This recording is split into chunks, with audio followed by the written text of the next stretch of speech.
नमस्कार दोस्तों, पाथफाइंडर पर आप सभी का स्वागत है। आशा करती हूँ आपकी तैयारी बिल्कुल सही डायरेक्शन में, सही तरीके से चल रही है और आपने उड़ान बैच में एनरोल कर भी लिया होगा। अगर नहीं किया है तो अभी जाइए, वीडियो को पॉज़ कीजिए, डिस्क्रिप्शन बॉक्स में सारी डिटेल्स गिवन है और उड़ान बैच में एनरोल कर लीजिए और अपने सपनों को, अपनी तैयारी को सही दिशा और सही उड़ान दीजिए हमारी पूरी टीम के साथ। दोस्तों, आज हम बात करने वाले हैं ऑस्ट्रेलियन शोर पर पाए गए डेब्रिस के बारे में, डेब्री के बारे में या मलबे के बारे में, जो कि ये कहा गया था कि वो भारत के किसी रॉकेट का है, इसरो के किसी रॉकेट का है। अब ये बात कंफर्म हो गई है कि ऑस्ट्रेलियन शोर पर जो पाया गया था डेब्री या मलबा, वो इसरो के ही रॉकेट का था। ये दोनों ही देशों ने, ऑस्ट्रेलिया ने भी और इसरो ने, मतलब भारत ने भी कंफर्म कर दिया है, इस पर उनकी सहमति हो गई है। आज के सेशन में हम इसके बारे में डिटेल में बात करेंगे और साथ में स्पेस जंक संबंधित नियम क्या हैं उनके बारे में भी डिस्कस करने वाले हैं। शुरुआत करते हैं with the news headline. ISRO rocket debris on Australian शोर, रूल्स गवर्निंग स्पेस जंक। जो स्पेस का जो मलबा होता है उसके संबंध में क्या रूल्स रेगुलेशंस हैं, इसके बारे में बात करेंगे, कैसे इसको मैनेज किया जाता है। तो यहाँ पर मैं आपको बता दूं कि एक फ्रेगमेंट या एक हिस्सा इसरो के रॉकेट का वो कंफर्म हो गया है कि वो गिरा था या लैंड हुआ था on the shores of Australia. अब यहाँ पर स्पेस डेब्री जो है, ये एक प्रॉब्लम तो है ही, और ये प्रॉब्लम केवल पृथ्वी के लिए नहीं है बल्कि पृथ्वी के ऑर्बिट के लिए भी है। इसके अलावा जब हम रूल्स की बात करते हैं जो कि गवर्न करते हैं ओनरशिप को या मैनेजमेंट को इन ऑब्जेक्ट्स के, उसके बारे में बात करेंगे। रूल्स हैं, रेगुलेशंस हैं, लेकिन प्रॉब्लम है कि has complication which needs to be resolve. अब इसमें कैसे, इसका समाधान कैसे निकाला जाए, ओनरशिप किसकी होगी, जिस कंट्री से वो गया है उसकी ओनरशिप होगी, जिसमें वो लैंड कर रहा है उसकी ओनरशिप होगी, कैसे कंफर्म किया जाएगा, इस तरह की बहुत सारी कॉम्प्लिकेशंस यहाँ पर हैं, जिसके बारे में आज हम डिस्कस करने वाले हैं डिटेल में। बिफोर मूविंग फॉरवर्ड, आप मुझे फॉलो कर सकते हैं इस टेलीग्राम चैनल पर दोस्तों, मेरी सभी क्लास की अपडेट शेड्यूल्स और पीडीएफ्स के लिए। अनअकैडमी ऐप पर आप मुझे फॉलो कर सकते हैं मेरी सभी special classes and plus courses के लिए। एनरोल करने के लिए आपको सिर्फ मेरा कोड यूज़ करना होता है NDLive10। अनअकैडमी रिजल्ट से आप सभी अच्छे से वाकिफ़ हैं, आप भी इस लिस्ट में अपना नाम दर्ज करा सकते हैं। कैसे? उड़ान बैच का हिस्सा आज ही बनकर। ये बैच आपको अवेलेबल है मात्र 9,999 रुपये में। 17 अगस्त से हमारी क्लासेस शुरू हो रही हैं, जहाँ पर आपको 900 से ज़्यादा घंटे की लाइव क्लासेस, मेंस और प्रीलिम्स की test series, live answer writing, live notes making, well plan scheduled, toppers के द्वारा क्लासेस और mentoring, pre mains mentorship interview guidance programme और comprehensive coverage prelims mains interview का मिल रहा है। एनरोल करने के लिए आपको मेरा कोड यूज़ करना है NDLive10 और अभी जाकर एनरोल कर लेना है इस बैच में, ताकि आपकी तैयारी बिल्कुल सही डायरेक्शन में हो। ऑप्शनल जीएस, सॉरी, उड़ान जीएस और ऑप्शनल कॉम्बो की अगर हम बात करें कि अगर आप ऑप्शनल भी पढ़ना चाहते हैं जीएस का, तो आप वो भी एनरोल कर सकते हैं मात्र 16,999 यानी मात्र 17,000 में। एनरोल करने के लिए अगेन आपको सिर्फ मेरा कोड यूज़ करना है NDLive10। मिलने क्या वाला है? लाइव क्लासेस मिलेंगी, अनलिमिटेड एक्सेस मिलेगा आपको सभी ऑप्शनल की रिकॉर्डेड और लाइव क्लासेस का। यहाँ पर फुल सिलेबस कवरेज कराया जाएगा इन सब दिग्गजों के द्वारा। आंसर राइटिंग प्रैक्टिस कराई जाएगी PYQ के साथ। 15 अगस्त से क्लासेस शुरू हो रही हैं। एनरोल करने के लिए कोड यूज़ कीजिए NDLive10। डिस्क्रिप्शन बॉक्स में सारी डिटेल्स गिवन है। आपको लगता है आपने जीएस अच्छे से पढ़ लिया है, आपको सिर्फ ऑप्शनल पढ़ना है, आप वो भी कर सकते हैं मात्र 9,999 रुपये में, यानी 10,000 में। अभी भी ये इंडिया का सबसे अफोर्डेबल बैच कोर्स है दोस्तों, तो बिल्कुल डिले मत कीजिए, टाइम इज़ राइट नाउ। जहाँ पर आप तैयार कर सकते हैं PSIR, हिस्ट्री और एंथ्रोपोलॉजी ऑप्शंस हम सभी के साथ। ये हमारी टीम है। अगर आप मेरा कोड यूज़ करते हैं NDLive10, तो मैं आपको मदद करूँगी आपकी प्रिपरेशन में। अगर मैं ऑप्शंस की बात करूँ तो I can help you in your PSIR and anthropology options as well. Go enrol now. तो चलिए बात करते हैं न्यूज़ की। एक अनआइडेंटिफाइड पीस ऑफ मेटल जो कि मिला था on the shores of western Australia, अब उसको कंफर्म कर दिया गया है कि ये भारत यानी ISRO, Indian space research organisation का ही रॉकेट था, भारत का ही रॉकेट था, जो कि पार्ट रहा होगा, जो मलबा है पार्ट रहा है पोलर सैटेलाइट लॉन्च व्हीकल यानी PSLV व्हीकल रॉकेट का। अब ये कंफर्मेशन यहाँ पर हो गई है। जहाँ एक तरफ ऑस्ट्रेलियन स्पेस एजेंसी ने इसको कंफर्म किया, वहीं इसरो ने भी इसको अपनी सहमति दे दी है, कह दिया है कि हाँ, जो सैटेलाइट थी हमारी वो लॉन्च की गई थी साउथवर्ड डायरेक्शन में, मतलब वो साउथवर्ड डायरेक्शन में लॉन्च की गई है। तो ये हो सकता है कि कुछ भाग जो है रॉकेट का, जो एटमॉस्फेयर में एंट्री करने के बाद कंप्लीटली बर्न आउट नहीं हुआ होगा, वो वापस पृथ्वी पर गिरा होगा, ओशन में गिरा होगा, और बाद में वो ओशन से बहकर ऑस्ट्रेलियन शोर तक पहुंच गया होगा। तो ये कंफर्मेशन इसरो ने अब दे दी है। यहाँ पर मैं बता दूं कि ऑस्ट्रेलियन स्पेस एजेंसी ने कहा है कि उसने डेब्रिस को सॉर्ट आउट कर लिया है और अब वो इसरो के साथ काम कर रहे हैं। जो आगे कुछ जो भी कम्युनिकेशन होगा इस संबंध में कि क्या करना है, कैसे करना है, ये सब चीज़ें की जाएंगी इसमें के रिलेटेड। यहाँ पर उन्होंने कहा है कि कुछ ऑब्लिगेशंस भी हैं under the United Nation space treaties. अब ऑस्ट्रेलिया और भारत तो आपस में बात कर ही रहे हैं, इनकी तो कम्युनिकेशन चल ही रही है, लेकिन साथ साथ यहाँ पर जो भी कम्युनिकेशन है, जो भी डिसीजन लिए जाएंगे वो लिए जाएंगे under the obligations of the UN space treaties. United Nation की स्पेस ट्रीटीज है, उसके अनुसार इसमें डिसीजन लिया जाएगा ना। जो प्रॉब्लम है ओनरशिप की, वो तब आती है कि जहाँ एक तरफ एक कंट्री लॉन्च करती है, वहीं उसके जो कुछ पार्ट हैं वो डिस्पोज किए जाते हैं किसी और देश में, क्योंकि व्हीकल कहाँ होता है, हवा में होता है। तो ये प्रॉब्लम आती है। अब नासा के अकॉर्डिंग यहाँ पर नासा ने ये क्लियर किया है कि average of one catalogue piece, मतलब एक एवरेज एक कैटलॉग पीस जो है डेब्री का, वो पृथ्वी पर वापस आकर गिरता है हर दिन पिछले 50 सालों से। तो ये कोई नई समस्या नहीं है। हाँ, ये अलग बात है कि बहुत ज़्यादा मेजर इसमें नुकसान जान या माल को नहीं देखने को मिला है अभी तक रीसेंट टाइम्स में नहीं देखने को मिला है। ठीक है, कुछ एक एपिसोड्स हुए हैं लेकिन बहुत ज़्यादा नहीं हुए। जो साइज होता है डेब्री का वो अलग होता है और इसने कोई खास लॉस अभी तक किसी प्रॉपर्टी को नहीं किया है, ये भी नासा ने कंफर्म किया ना। मैं आपको ये बता दूं कि कई बार ऐसा होता है कि एटमॉस्फेरिक ट्रैवल के टाइम पर जो हीट जनरेट की जाती है और जो डिस्पोजल होता है एक्स्ट्रा पार्ट्स का ऑन द एयरबाउंड जर्नी, वो बेसिकली इसकी वजह से ये मलबा इकट्ठा भी होता है, मलबा बनता भी है।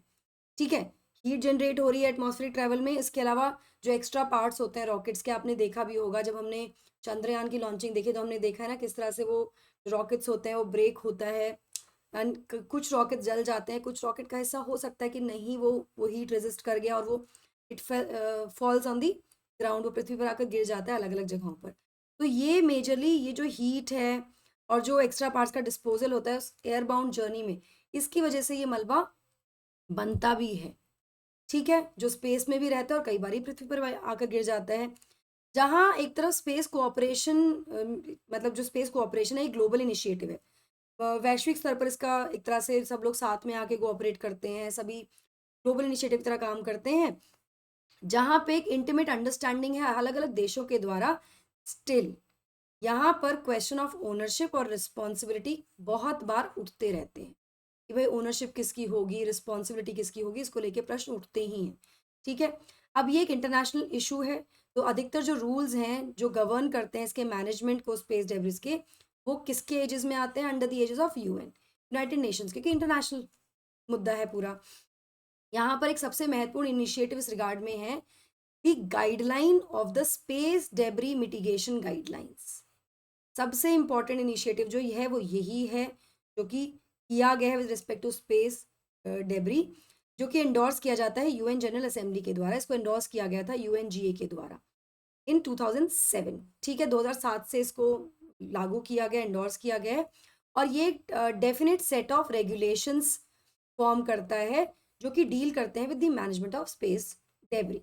जो इशू है apart from the scientific research, वो ये भी है, number one, issues relating to the legal aspects of international and national boundary, मतलब कहाँ पर जाकर गिर सकता है, क्या उसमें कंडीशंस हो सकती हैं, तो साइंटिफिक रिसर्च तो है ही, पर उसके अलावा इंटरनेशनल और नेशनल बाउंड्री इश्यूज भी यहाँ पर देखने को मिलते हैं और इनको मैनेज किया जाता है लीगल सब कमिटीज के द्वारा ही। तो इंटरनेशनली इसको मैनेज भी किया जाता है। फाइनली इसी के साथ एक कंपेडियम भी बनता है स्पेस डेब्री मिटिगेशन स्टैंडर्ड्स का, जो कि कंपाइल किया गया है UN office for outer space affairs के द्वारा। ये बेसिकली एक मेजर ऑफिस हम कह सकते हैं, United Nations office for outer space affairs, जो कि सभी तरह के जो रूल्स रेगुलेशंस हैं, जो मिटिगेशन स्टैंडर्ड्स हैं, गाइडलाइंस हैं, उनका एक कंपेडियम तैयार करता है।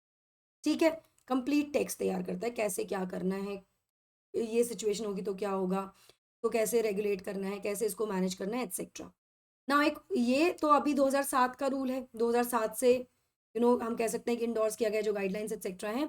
एक पुराना रूल भी है with respect to the recovery and return of space debris, मतलब 2007 से पहले भी एक रूल था जो कि एग्जिस्ट करता है as a part of 1968 rescue agreement.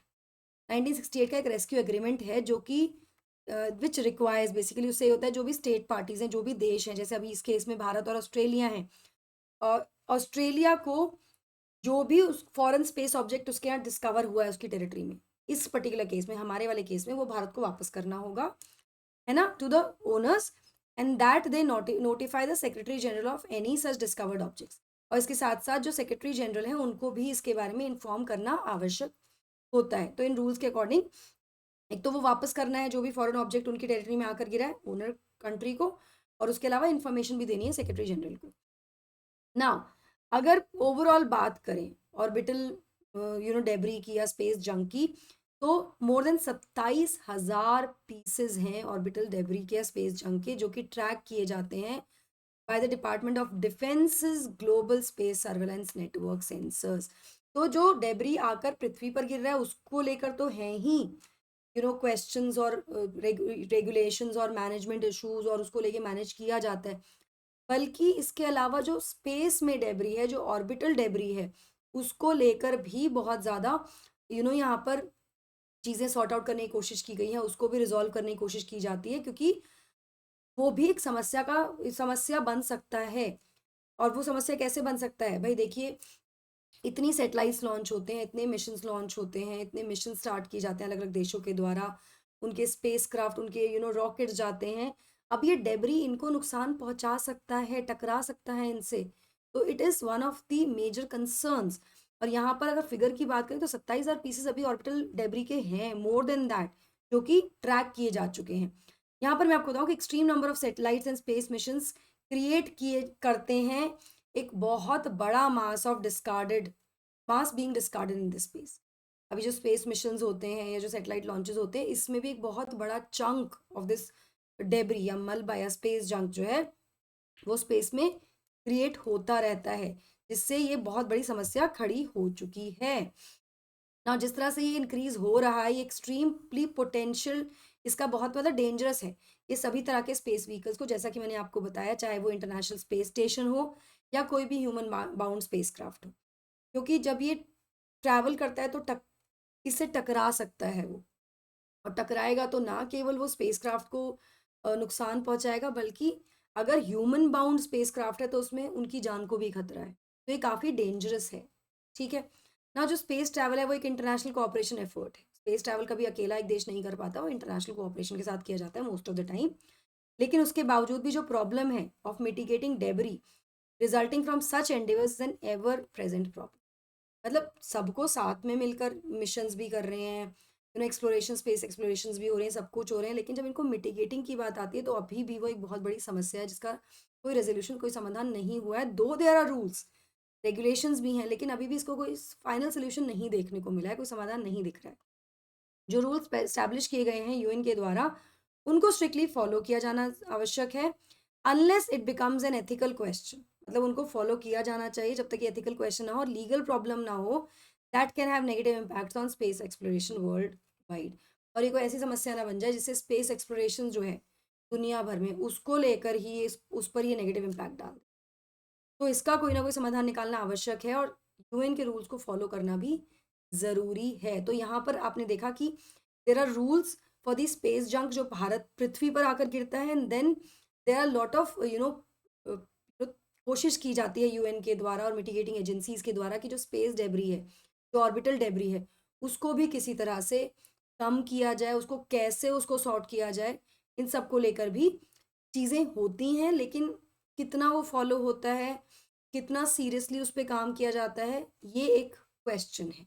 ठीक है, चलिए इस पीडीएफ का लिंक आपको अवेलेबल हो जाएगा डिस्क्रिप्शन और कमेंट्स में। हमें रीच आउट करने के लिए आप डिस्क्रिप्शन बॉक्स में दिए गए फॉर्म को फिल कर दीजिए दोस्तों। यहाँ मैं आपको बता दूं कि एनसीईआरटी फाउंडेशन और कॉम्प्रिहेंसिव जीएस का बैच हमारा 7 अगस्त से शुरू हो रहा है, मात्र 14,000 में एनसीईआरटी कवरेज मिल रहा है, 11 से ज़्यादा घंटे की आपको बैच कोर्सेज मिल रहे हैं, प्रीलिम्स और मेंस की टेस्ट सीरीज, टॉपर्स की क्लासेस में मेंटोरिंग भी मिलेगी, और मेंस मेंटोरशिप और इंटरव्यू गाइडेंस प्रोग्राम भी आप एनरोल कर सकते हैं, आप उसका भी हिस्सा बन सकते हैं। अगर आप सिर्फ एनसीईआरटी से जुड़ना चाहते हैं तो आप एनसीईआरटी से भी जुड़ सकते हैं दोस्तों। 6ठी से 12वीं क्लास तक की एनसीईआरटी यहाँ कवर कराई जाएंगी। मेरी क्लासेस भी यहाँ पर शुरू होने वाली हैं 7 अगस्त से। अभी एनरोल कर लीजिए, मात्र 7,000 रुपये में। कोड आपको यूज़ करना है ND Live 10। अब यही कोड क्यों यूज़ करना है? इसको यूज़ करने के 2 फ़ायदे, एक तो आपको डिस्काउंट मिल रहा है, दूसरा मेरी पर्सनलाइज़ गाइडेंस मेंटोरशिप भी आपको यहाँ पर मिल जाएगी। समुद्र मंथन में आप एनरोल कर सकते हैं विद माय कोड NDLive10 और देख सकते हैं कि आपकी तैयारी सही डायरेक्शन में जा रही है कि नहीं। ये हमारी पूरी टीम है पाथफाइंडर की, जो आपके सपनों को, आपकी तैयारी को एक सही उड़ान देने के लिए आपके साथ है हमेशा, आपकी सभी समस्याओं का समाधान करने के लिए। आप डूज़ एंड डोंट्स देख सकते हैं यूपीएससी के पर्सपेक्टिव सीरीज़ के द्वारा, जो कि टॉपर्स के द्वारा स्टार्ट की गई सीरीज़ है। हमारे चैनल को सब्सक्राइब करने के लिए आप इस क्यूआर कोड को स्कैन कर सकते हैं, ताकि आपको सारी information with respect to the batches, classes, schedule, timing, videos आपके फिंगर टिप्स पे मिल जाए with additional informative videos. That's it from my side. I hope you like the session. Don't forget to like, share, and subscribe to the channel, and also hit the bell icon so that you get notifications about the latest updates. Thank you so much. God bless. Take care.